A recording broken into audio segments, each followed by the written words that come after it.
A very special good evening to all of you my lovely students. तो कैसे हैं आप लोग? उम्मीद है आप सभी लोग अच्छे होंगे, पढ़ाई भी ज़बरदस्त चल रही होगी। दोस्तों, आज की क्लास बेहद इम्पॉर्टेंट होगी क्योंकि आज की क्लास में हम लोग केमिस्ट्री यानी रसायन शास्त्र के कुछ इम्पॉर्टेंट क्वेश्चंस करेंगे जो आपके पैरामेडिकल की परीक्षा के दृष्टिकोण से काफ़ी ज़्यादा इम्पॉर्टेंट होंगे।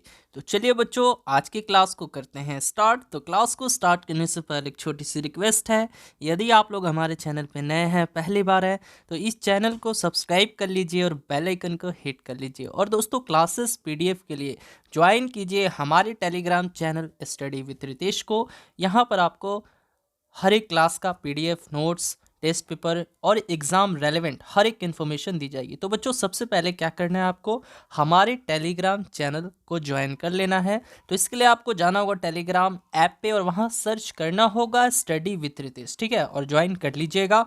तो चलिए आज की क्लास को अब करते हैं स्टार्ट। तो जल्दी से वीडियो को शेयर कर दीजिए ताकि और भी स्टूडेंट जुड़ जाएं और आज की क्लास को एकदम इंटरेस्टिंग कर दिया जाए। जी हाँ, जल्दी से सभी बच्चे वीडियो को शेयर कर देंगे ताकि और भी बच्चे जुड़ जाएं। हाँ जी, बिल्कुल फास्ट। चलिए बच्चों, पहला क्वेश्चन आपके स्क्रीन पे है। क्वेश्चन है मोनोहाइड्रिक एल्कोहल। मोनोहाइड्रिक एल्कोहल का सामान्य सूत्र वही है जो इनका है, एस्टर का, एल्डिहाइड का, कीटोन का या ईथर का। जल्दी से बताना है। बहुत ही लाजवाब क्वेश्चन है और ये आपके पीएमएम में है ना, यानी पैरा मेडिकल मैट्रिक 2021 की परीक्षा में पूछा जा चुका है। जी हाँ, पीएमएम 2021 की परीक्षा में ये क्वेश्चन ऑलरेडी आ चुका है कि मोनोहाइड्रिक एल्कोहल का सामान्य सूत्र वही है जो इनका है। तो जी हाँ, यहाँ पे राइट आंसर, यदि ईथर दे रहे हैं देन आपका आंसर सही है। तो बच्चों यहाँ पे ध्यान देना है, मोनोहाइड्रिक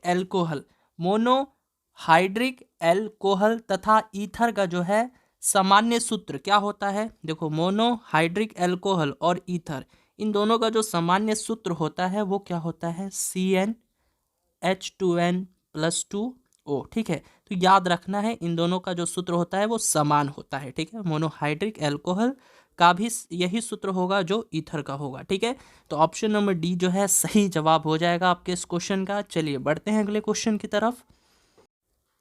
चलिए बच्चों, अगला प्रश्न है, आतिशबाजी में चटक लाल रंग निम्न की उपस्थिति के कारण होता है। बच्चों, फायरवर्क्स में जो ब्राइट रेड कलर होता है वो किसके प्रेजेंस के कारण होता है, किसकी उपस्थिति के कारण होता है? Sodium, barium, magnesium, strontium. जल्दी से बताना है बच्चों। आतिशबाजी में, जी हाँ, आतिशबाजी में जो लाल है ना, आतिशबाजी में जो डीप रेड रंग देखते हो है ना, यानी क्वेश्चन ये है कि बच्चों आतिशबाजी में जो गहरा लाल रंग है वो किसकी उपस्थिति के कारण होता है? बिल्कुल फास्ट बताना है सभी स्टूडेंट को। जी हाँ, सभी स्टूडेंट बताएंगे बिल्कुल फास्ट। तो जी हाँ, यदि आपने जवाब दिया है स्ट्रॉन्शियम देन आपका आंसर सही है। तो ऑप्शन नंबर डी जो है आपके इस क्वेश्चन का सही जवाब हो जाएगा। ठीक है, अगर बच्चों देखिए ध्यान दीजिएगा, अगर क्वेश्चन इस प्रकार पूछते कि आतिशबाजी में चटक हरा रंग, लाल ना देकर हरा रंग बोल दे, तब क्या आंसर दीजिएगा? मान के चलिए क्वेश्चन ऐसे पूछा जाए कि बच्चों आतिशबाजी में है ना,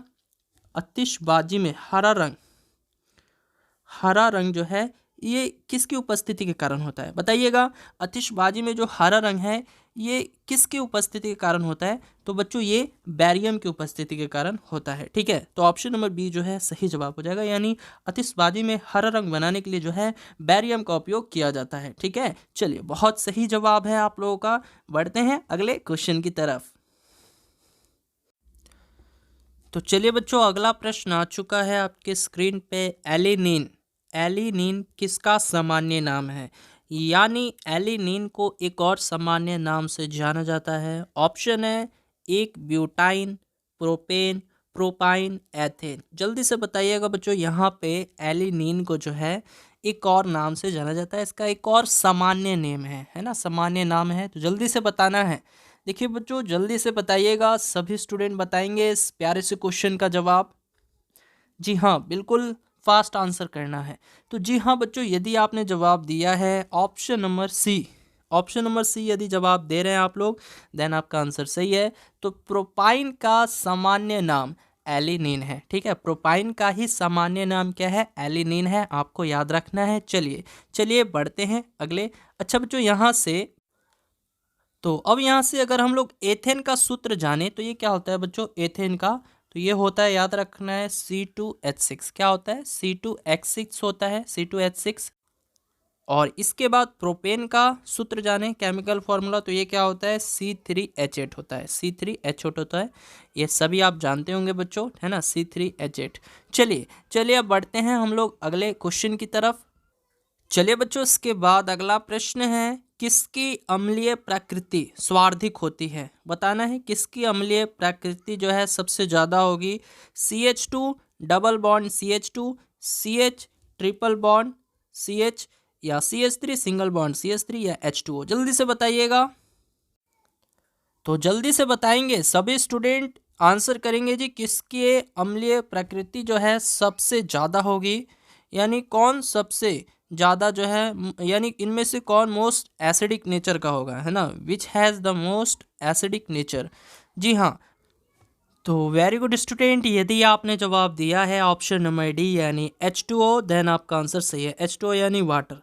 जी हाँ, वाटर की यहाँ पर अम्लीय प्रकृति जो है, अम्लीय प्रकृति ये क्या होगी, सबसे ज़्यादा होती है ना। तो H2O यानी वाटर की अम्लीय प्रकृति स्वार्थिक होती है, ये आपको याद रखना है। तो बच्चों यहाँ पर मैं आपको बता देना चाहूँगा कि अम्लीयता जो है, अम्लीयता वो निम्न क्रम में होती है। अम्लीयता लिख लीजिए यहाँ पे, अम्लीयता निम्न क्रम में होगी, निम्न क्रम में होती है। यानी देखिए सबसे ज़्यादा अम्लीयता किस में होगी, इन चारों में से, तो H2O की होगी, ठीक है, H2O की सबसे ज़्यादा होगी। उससे कम, H2O से कम किसकी होगी, तो CH ट्रिपल बॉन्ड CH इसकी होगी, ठीक है। फिर इससे कम किसकी होगी, तो CH2 डबल बॉन्ड CH2 की होगी।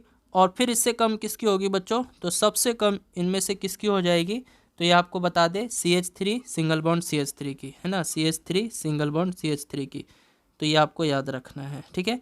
तो सबसे ज़्यादा H2O की होगी, उससे कम CH ट्रिपल बॉन्ड CH की होगी, फिर उसके बाद CH2 डबल बॉन्ड CH2, और फिर सबसे कम जो है किसकी होगी, CH3 सिंगल बॉन्ड CH3 की, ठीक है। तो ऑप्शन नंबर डी जो है इस क्वेश्चन का सही जवाब हो जाएगा। बढ़ते हैं अगले क्वेश्चन की तरफ।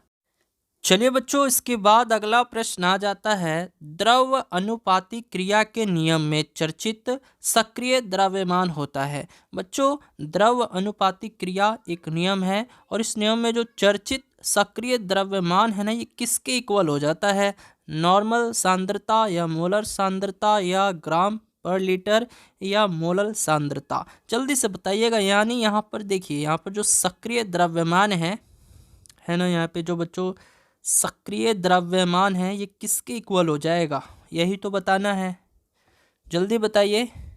तो बच्चों हमेशा याद रखिएगा, सक्रिय द्रव्यमान जो है ये बराबर होता है मोलर सांद्रता के। किसके बराबर होता है, मोलर सांद्रता के इक्वल होता है, ये आपको याद रखना है। तो बच्चों ऑप्शन नंबर क्या हो जाएगा, आप ही बता दीजिए। देखिए इसको अच्छे से कर लीजिएगा बच्चों, यहाँ पे इसको अच्छे से आपको कर लेना होगा, ठीक है, यहाँ पर अच्छे से कर लीजिएगा। सक्रिय द्रव्यमान ये बराबर हो जाएगा मोलर सांद्रता के, यानी ऑप्शन नंबर बी जो है आपके इस क्वेश्चन का सही जवाब हो जाएगा, ठीक है। चलिए चलिए बढ़ते हैं अगले क्वेश्चन की तरफ। चलिए बच्चों, आपके स्क्रीन पे अगला प्रश्न आ चुका है, दिया स्लाई में प्रयुक्त होता है। दिया स्लाई में कौन सा फास्फोरस यूज किया जाता है, लाल फास्फोरस, सफ़ेद फास्फोरस, सोडियम, या पोटेशियम, जल्दी से जवाब देना है, बेहद इजी क्वेश्चन है। हाँ जी बिल्कुल फास्ट, दिया स्लाई है ना, जल्दी से बताइएगा बच्चों। देखिए यहाँ पे इंग्लिश में जो क्वेश्चन दिया हुआ है वो बाई मिस्टेक गलत दिया हुआ है, यानी वो आतिशबाजी वाला क्वेश्चन दे दिया गया है इसमें, है ना। तो यहाँ पर आपको बताना है, दिया स्लाई में किस फास्फोरस का यूज किया जाता है।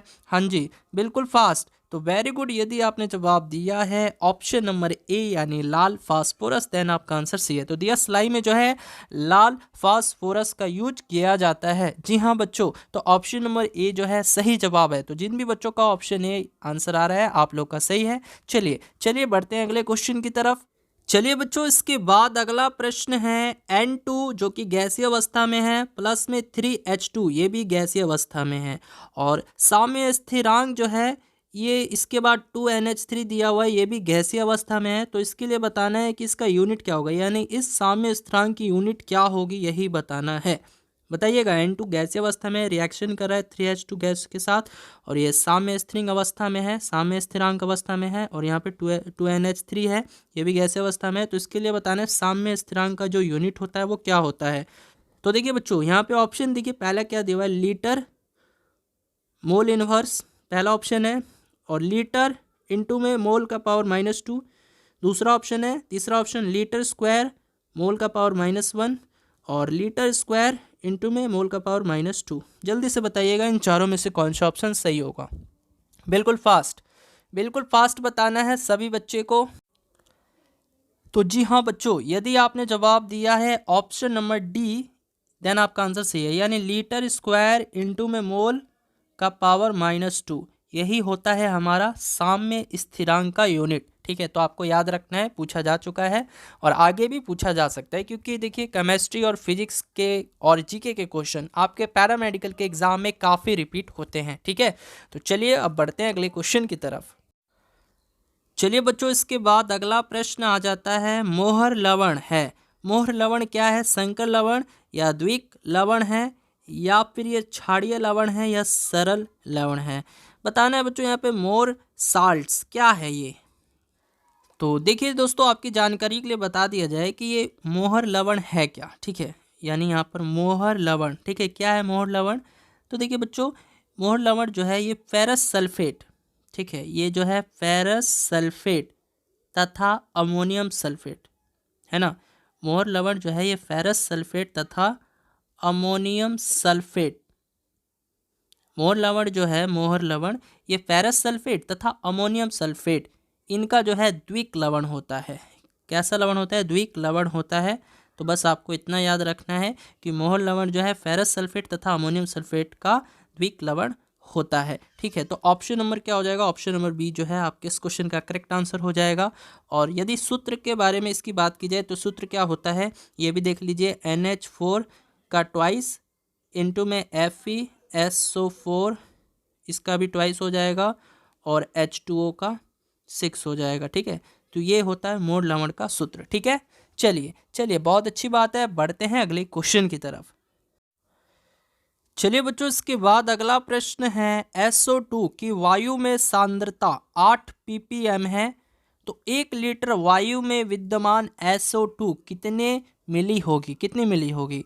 देखिए यहाँ पर इस क्वेश्चन का अर्थ ये है कि SO2 की वायु में सांद्रता कितनी है, बताइए। SO2 की वायु में जो सांद्रता है वो 8 ppm है। ठीक है, इसका अर्थ क्या हुआ, तो इसका अर्थ ये हुआ कि 10 का पावर 6 मिलीलीटर वायु में, है ना, इसका अर्थ होता है 10 का पावर 6 मिलीलीटर वायु में जो है बच्चों 8 ml SO2 उपस्थित है। देखिए इसका मतलब अगर आपको ऐसे दे दे कि SO2 की वायु में सांद्रता 8 pm है, तो इसका मतलब समझ लीजिएगा कि 10 के पावर 6 ml वायु में जो है 8 ml SO2 प्रेजेंट है, उपस्थित है। ठीक है, तो यहाँ पर क्या बताना है, यहाँ पर 1 लीटर में बताना है आपको कि 1 लीटर, है ना, 1 लीटर जो है वायु में, 1 लीटर वायु में जो है SO2 कितना उपस्थित होगा, है ना। यही बोला है ना कि 1 लीटर वायु में विद्यमान SO2 कितनी मिली होगी, तो यही बोला है।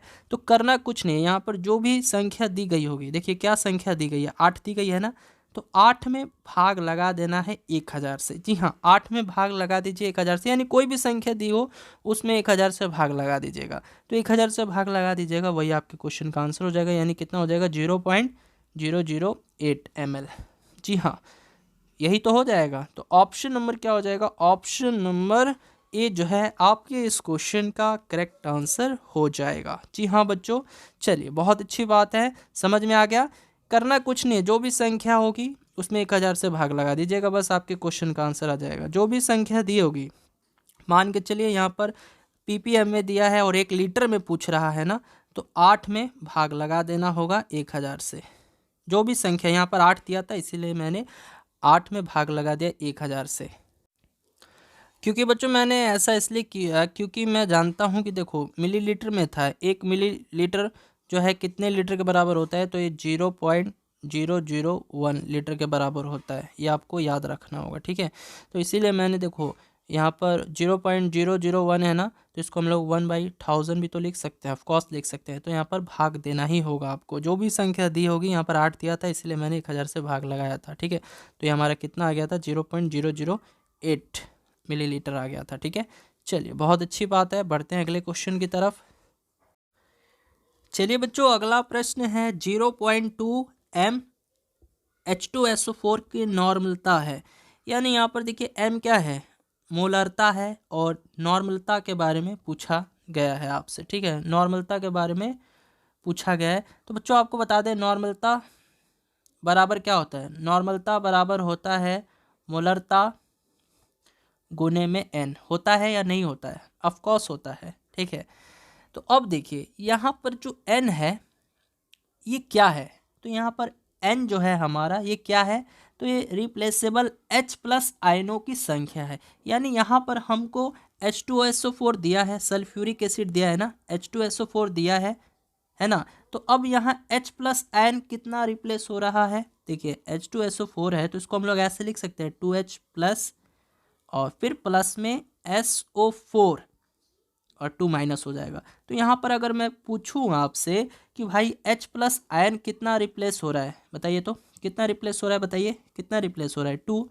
तो यहीं पे है ना, यही हमारा जो है n बराबर हो जाएगा 2, ठीक है। तो आपको याद रखना है यहाँ पर H प्लस जो है आयन कितने रिप्लेस हो रहे हैं, तो 2, तो यही n बराबर 2 हो जाएगा। तो देखिए नॉर्मलता पूछा है ना, नॉर्मलता पूछा है और आपको यहाँ मोलरता दी गई है कितना, 0.2 दिया गया है ना, 0.2 मोलरता, और गुना में n कितना निकाले हो, 2 निकाले हो। तो नॉर्मलता कितनी निकल गई, नॉर्मलता कितनी निकल गई। अब 0.2 में 2 से गुना कीजिए तो 0.4। तो जी हाँ 0.4 जो है आपके इस क्वेश्चन का सही जवाब हो जाएगा, ऑप्शन नंबर डी, ठीक है बच्चों।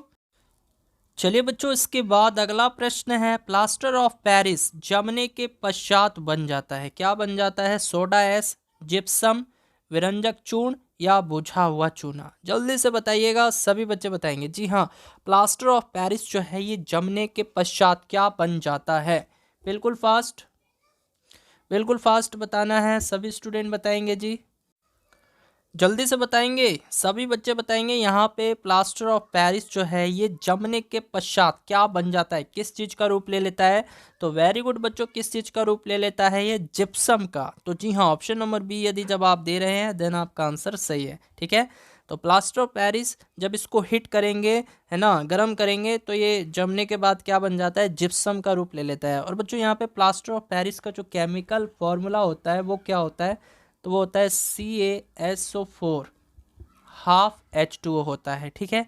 और यदि जिप्सम की बात करें तो जिप्सम क्या होता है, CaSO4 2H2O हो जाता है, ठीक है। तो ये भी आपको याद रखना है, ओके बच्चों, हाँ जी समझ में आया। अब देखिए बच्चों बाकी के ऑप्शंस की भी बात करेंगे तो सोडा एस, सोडा एस क्या है, ये हमारा सोडियम कार्बोनेट होता है, क्या होता है, सोडियम कार्बोनेट, क्या है ये, सोडियम कार्बोनेट है। और इसका केमिकल फार्मूला क्या होता है, Na2CO3 होता है, आप सभी जानते हैं। और विरंजक चूर्ण, विरंजक चूर्ण इसका केमिकल फार्मूला क्या हो जाता है बच्चों, तो CaClO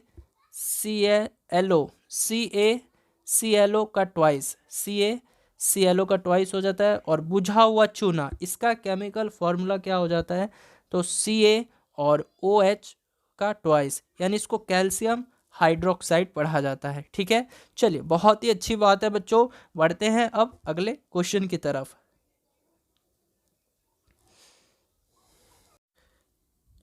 चलिए बच्चों अगला प्रश्न आ चुका है आपकी स्क्रीन पे, क्वार्टज, क्वार्टज होता है, क्या होता है ये, इसका सूत्र क्या होता है, Fe3O4 होता है या Al2O3 होता है या SiO2 होता है या CuO होता है, जल्दी से बताइएगा। क्वार्टज होता है, क्या होता है, इसका केमिकल फॉर्मूला क्या हो जाएगा, बिल्कुल फास्ट, बिल्कुल फास्ट बताना है, इसका केमिकल फॉर्मूला क्या हो जाएगा क्वार्टज का। तो जी हाँ बच्चों यदि आपने जवाब दिया है ऑप्शन नंबर सी यानी SiO2 देन आपका आंसर सही है। तो SiO2 जो है ये क्वार्टज का रासायनिक सूत्र है ना। और बच्चों ये भी याद रखना है ये जो क्वार्टज है ना, ये क्वार्टज ये ऑक्सीजन और सिलिकॉन तत्वों से बना होता है। यानी ये देखिए ये Si क्या है, सिलिकॉन है, और ये O2 क्या है, ऑक्सीजन है ना। तो यहाँ पर ये क्वार्टर जो है ये बच्चों सिलिकॉन और ऑक्सीजन, है ना, सिलिकॉन और ऑक्सीजन तत्वों से बना होता है। और इसमें ऑक्सीजन के जो हैं बच्चों 2 भाग होते हैं और सिलिकॉन का एक ही भाग होता है। और ये पृथ्वी की सतह पर पाए जाने वाला सबसे प्रचुर खनिज में से माना जाता है ना। यानी ये भी लिख सकते हैं आप कि ये पृथ्वी की सतह पर पाए जाने वाला पृथ्वी की सतह पर पाए जाने वाला सबसे प्रचुर खनिज है। पाए जाने वाला सबसे प्रचुर क्या है, खनिज है। ठीक है बच्चों, चलिए बहुत अच्छी बात है, बढ़ते हैं हम लोग अगले क्वेश्चन की तरफ। तो चलिए बच्चों, आज की इस क्लास में इतना ही। यदि क्लास अच्छी लगी हो, इन्फॉर्मेटिव लगी हो, तो इस क्लास को एक लाइक दे दीजिएगा और हमेशा की तरह आप लोग अपना प्यारा फीडबैक अवश्य दीजिएगा वीडियो के कमेंट सेक्शन में। तो चलिए मिलते हैं अगली क्लास में नई जोश नई उम्मीद के साथ। तब तक ले bye bye, tata, good night, take care.